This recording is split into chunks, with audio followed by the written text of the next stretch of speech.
ओम गंग गणपतये नमो नमः। श्रीमद् वाल्मीकि रामायण किष्किंधा कांड 67वां सर्ग। हनुमान जी को समुद्र लागने के लिए उत्साह प्रकट करना। जामवन के द्वारा उसके प्रशंसा तथा वेगपूर्वक छलांग मारने के लिए हनुमान जी को महेंद्र पर्वत पर चढ़ना। 100 योजन के समुद्र को लांघने के लिए बानर श्रेष्ठ हनुमान जी को सहसा बढ़ते और वेग से परिपूर्ण होते देखकर सब बानर शोक से उठकर अत्यंत हर्ष में भर गए और महाबली हनुमान जी को स्तुति करते हुए जोर जोर से गर्जना करने लगे। वे इनके चारों ओर खड़े होकर प्रसन्न और चकित होकर इस प्रकार देखने लगे जैसे उत्साहजनक नारायण अवतार वामन जी को समस्त प्रजा ने देखा था। अपनी प्रशंसा सुनकर महाबली हनुमान ने शरीर को और भी बढ़ाना आरंभ किया। साथ ही महान हर्ष के साथ अपने पूंछ को बारंबार घुमाकर अपने महान बल का स्मरण किया।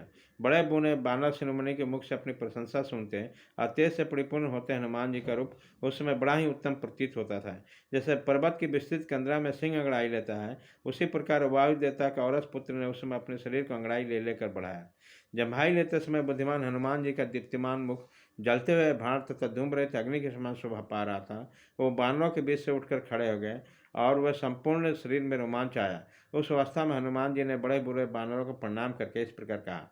आकाश में विचरने वाले वायु देवता बड़े बलवान हैं, उनकी शक्ति की कोई सीमा नहीं है। वो अग्निदेव के सखा हैं। वो अपने वेग से बड़े बड़े पर्वत शिखरों को भी तोड़ डालते हैं और अत्यंत शीघ्र वेग से चलने वाले उन शीघ्रगामी महात्मा और वायु का मैं औरस पुत्र हूँ और छलांग मारने में मैं उन्हीं के समान हूँ। कई सहस्रों योजन तक फैले हुए मेरुगिरि का जो आकाश में बहुत बड़े भाग को ढके हुए हैं, उसमें रेखा खींचता से जान पड़ता हूँ। मैंने बिना विश्राम के सहस्रों बार परिक्रमा कर सकता हूँ। अपने भुजाओं के वेग से समुद्र को विक्षुब्ध करके उनके जल से मैं पर्वत, नदी और जलाशयों सहित संपूर्ण जगत को अपलवित कर सकता हूँ। वरुण का निवास स्थान यह महासागर मेरी जांघों और पिंडलियों के वेग से विक्षुब्ध उठेगा। इसके भीतर रहने वाले बड़े बड़े ग्रह ऊपर आ जाएंगे। समस्त पक्षी जिसकी सेवा करते हैं वह सर्वभुजी विनीतानंदन गरुड़ आकाश में उड़ते रहते, तो भी मैं हजारों बार उनके चारों ओर घूम सकता हूँ। श्रेष्ठ बानरों, उदयचल से चलकर अपने तेज से प्रज्वलित होने वाले सूर्योदय को मैं अस्त होने से पहले ही छू सकता हूँ और वहाँ से पृथ्वी तक आकर यहाँ पैर रखे ही पुनः उसके पास बड़े भयंकर वेग से जा सकता हूँ।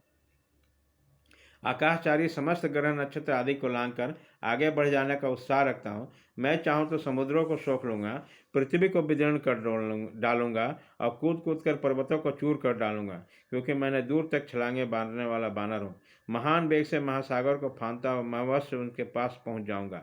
आज आकाश में वेगपूर्वक जाते समय लताओं और वृक्षों के नाना प्रकार के फूल मेरे साथ उड़ते उड़ते जाएंगे। बहुत से फूल बिखरे होने के कारण मेरा मार्ग आकाश में नक्षत्र पुंजों से सुशोभित स्वाति मार्ग के समान प्रतीत होगा।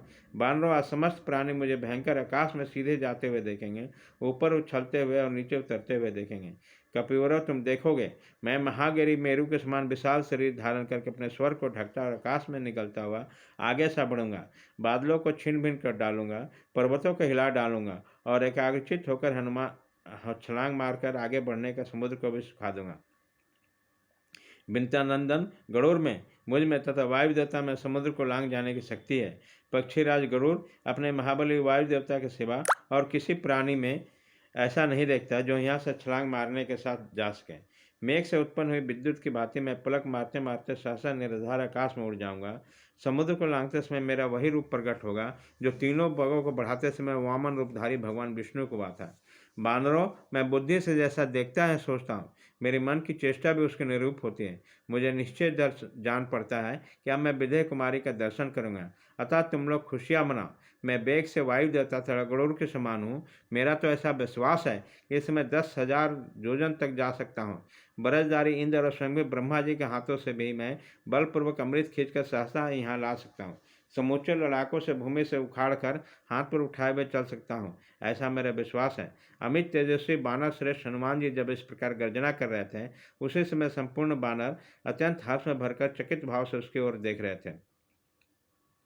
हनुमान जी की बातें बांधवों के शोक की नष्ट करने वाले थे। यह सुनकर बानर सेनापति जानुमान को बड़ी प्रसन्नता हुई। वे बोले, वीर केसरी के सुपुत्र वेगशाली पवन कुमार, तात तुमने मेरे महान बंधुओं का महान शोक नष्ट कर दिया गया। यहाँ आए हुए सभी श्रेष्ठ बानर तुम्हारे कल्याण की कामना करते हैं और ये कार्य की सिद्धि के उद्देश्य से एकाग्रचित होकर तुम्हारे लिए मंगल कृत्य, स्वास्थ्य, वाचन आदि का अनुष्ठान करेंगे। ऋषियों का प्रसाद, वृद्ध बानरों की अनुमति तथा गुरुजनों की कृपा से अब तुम इस महासागर के पार हो आओ। जब तक तुम लौट कर यहाँ आओगे तब तक हम तुम्हारी प्रतीक्षा में एक पैर में खड़े रहेंगे, क्योंकि हम सब बानरों का जीवन तुम्हारे ही अधीन है। तदंतर कपिश्रेष्ठ ने हनुमान जी से उस बनवासी बानरों से कहा कि जब मैं यहाँ से छलांग मारूंगा उस समय संसार में कोई भी मेरे वेग को धारण नहीं कर सकेगा। शिलाओं के समान समूह से शोभा पाने वाले किस उस महेंद्र पर्वत के शिखर ही ऊंचे ऊंचे और स्थिर हैं, जिन पर नाना प्रकार के वृक्ष फैले हैं तथा गैरिक आदि धातुओं का समुदाय शोभा दे रहे हैं। इन महेंद्र शिखरों पर वेगपूर्वक पैर रखकर मैं छलांग मारूंगा।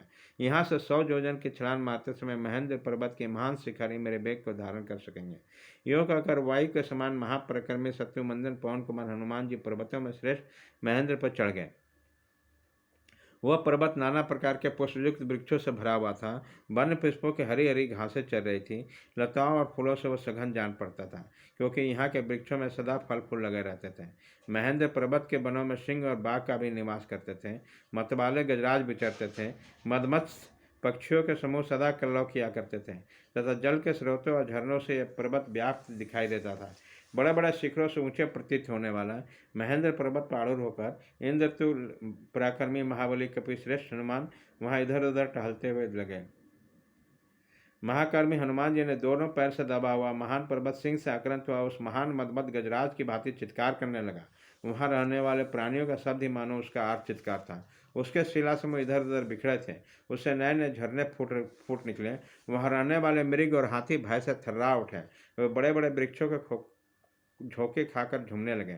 मधुमान के शस्त्र से उद्दित हुए चित्त वाले अनेकानेक गंधर्व के चोड़े विद्याधरों के समुदाय और उड़ते हुए पक्षी भी उस पर्वतों के विशाल शिखरों को छोड़कर जाने लगे।